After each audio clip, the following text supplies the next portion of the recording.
All right, let's talk about this.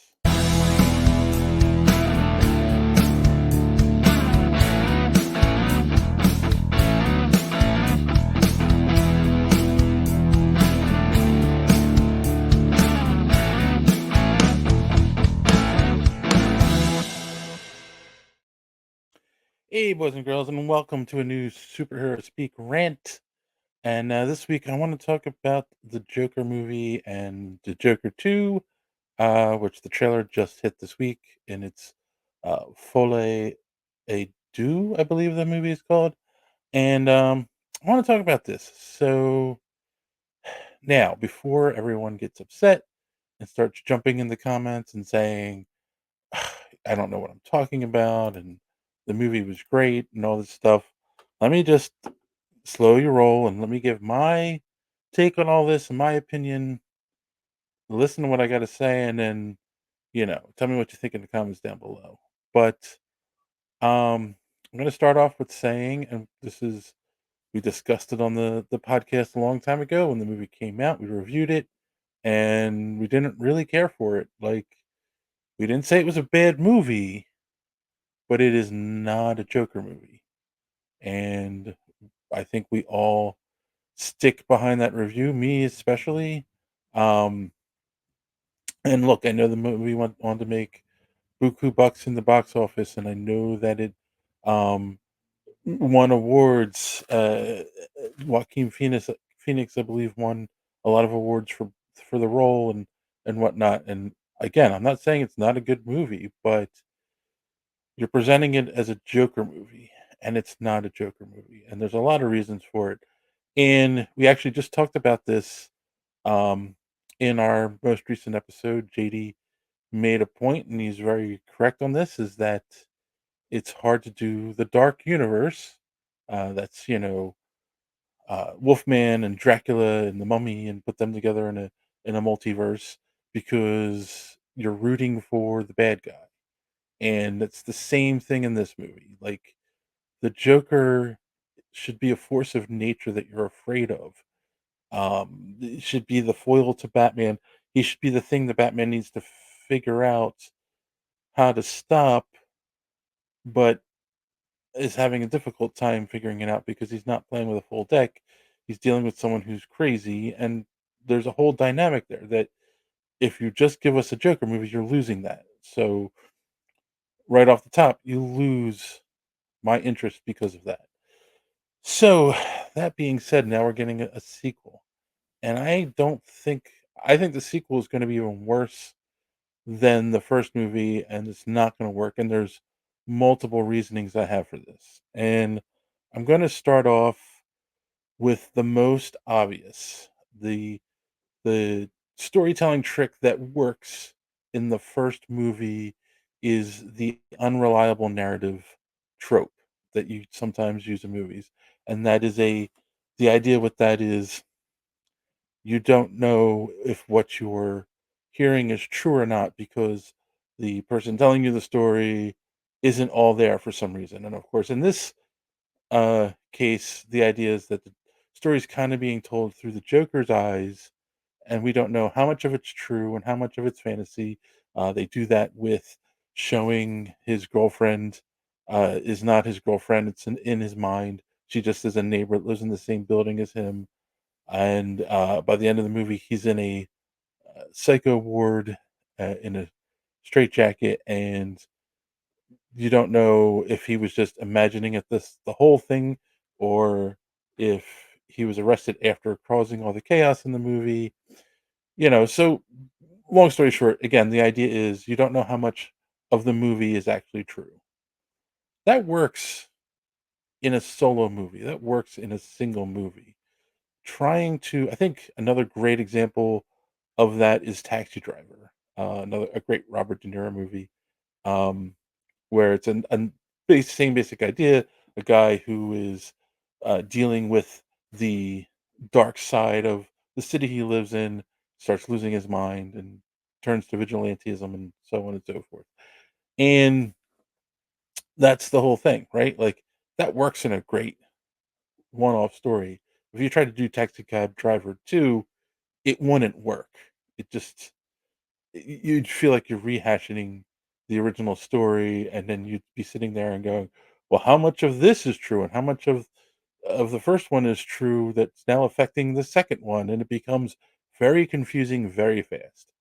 So, again, right off the top, using that storytelling trope and trying to use it a second time, in my opinion, is just not gonna work. It's just gonna become way too confusing, and people are gonna jump off very quickly.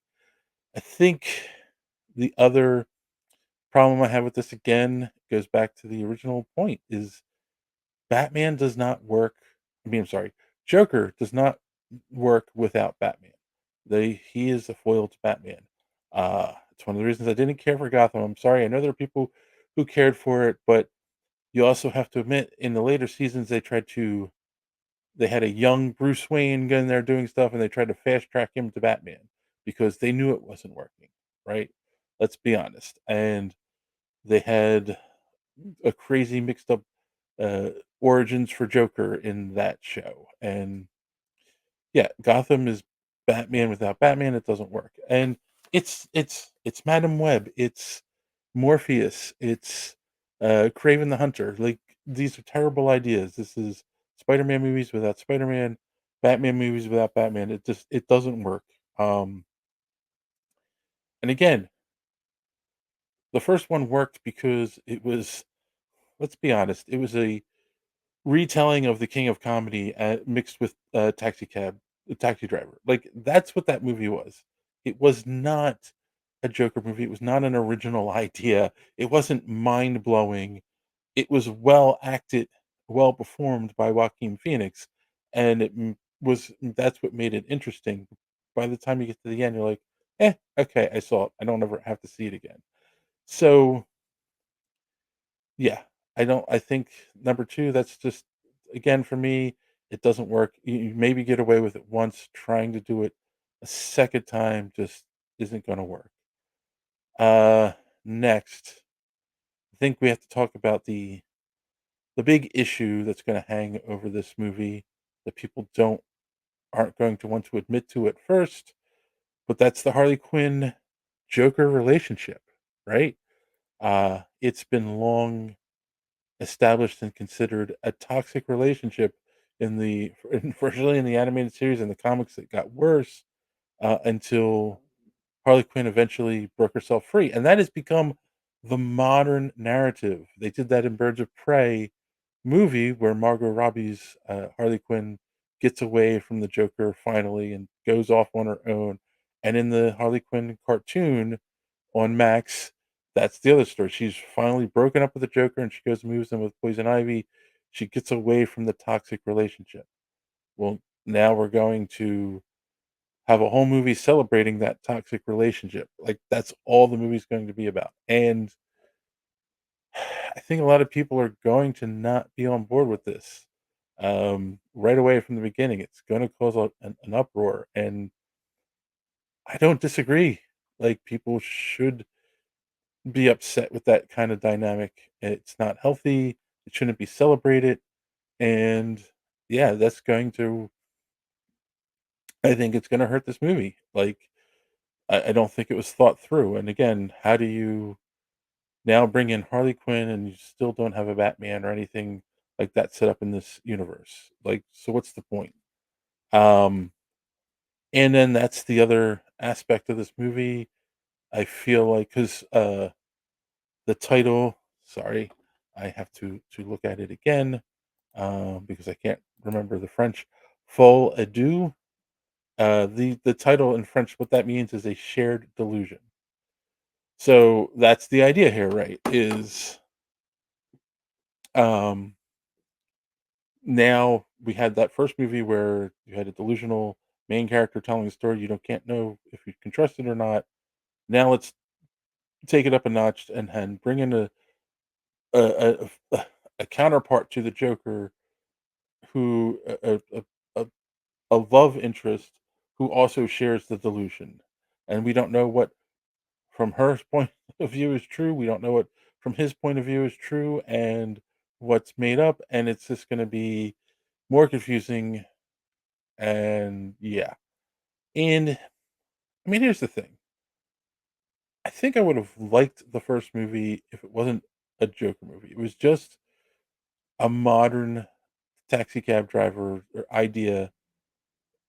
I think I would have liked it, but because they're trying to sell a story like this, Todd Phillips is trying to sell this idea and wrapping it up in a Joker movie just to be able to sell it because, comic book movies are hot when he's doing this.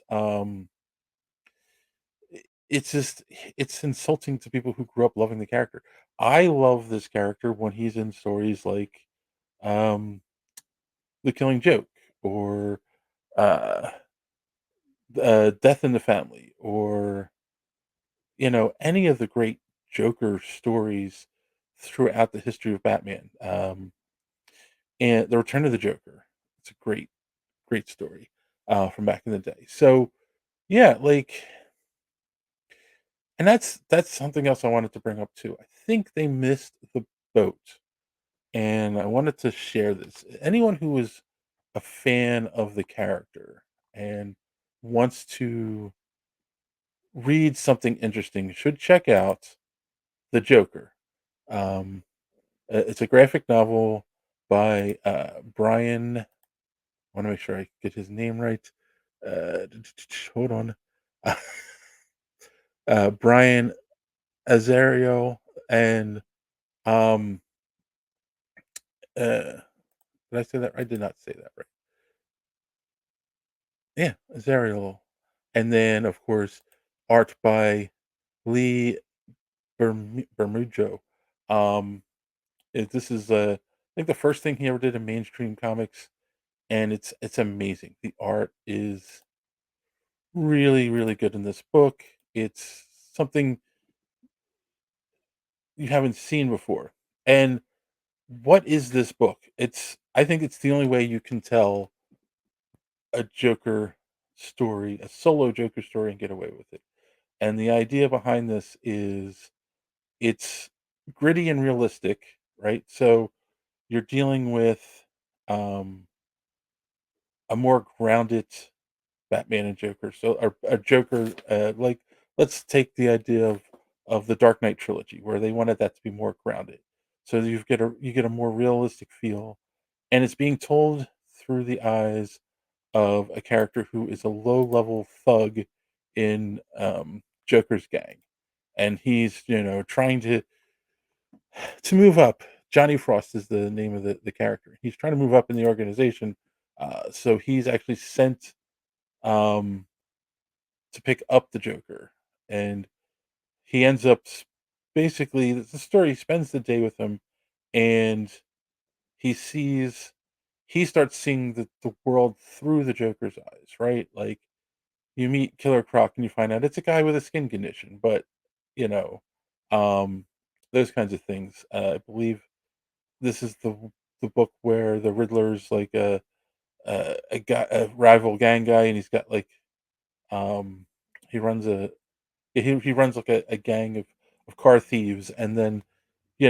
Harley Quinn is his main squeeze, but she's like a stripper in a joint, and it's all these things where it explains how the world sees these characters and then how they see themselves, and it's very fascinating, and it's a character study, kind of like the Joker movie, but I feel that it's done much better. And then you go through the book not knowing if he's gonna like the Joker's gonna kill this guy or what, and then at the end of the book, I don't remember the details. It's been a while since I've read it. Um, but Batman shows up, and you see how the Joker sees the Batman as a giant bat, right? So, like, they could have done this movie, and it could have been. I mean, that's the whole thing. It could have been gritty and real. People would have been like, "Oh my goodness, I can't believe they did a story like this," and it would have been original, and it wouldn't have been a rehash of The King of Comedy. But no, they went and did this movie, and now they've made a sequel to it. It's a musical.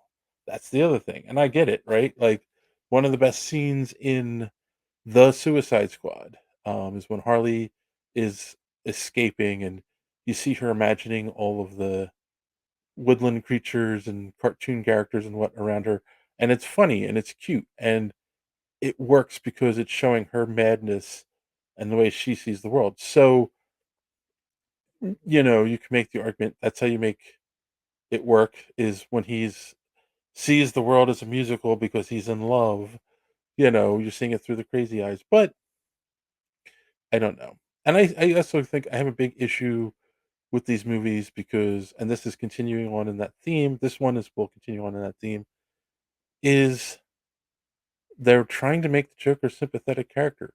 I mean, there are people who argue like, "Oh, he's still a villain at the end," but they did so much to try to make him sympathetic that, he has a disease that makes him laugh, and that's one of the reasons people pick on him and he gets into fights because he can't control it, and, like, that's something to try to make the character sympathetic, right? Like, something wrong with him that he can't control, and it's hurting him and the people around him, And then, of course, because of the city he lives in and being pulled down in the darkness, he goes into a dark place and starts killing people.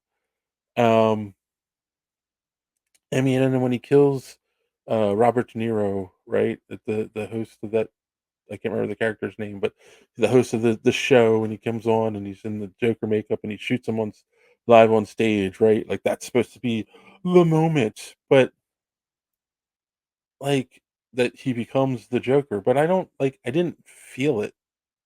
It fell short, and I think that's part of the issue too, and no, he's not the Joker, he killed one guy again, I wanna go back to that.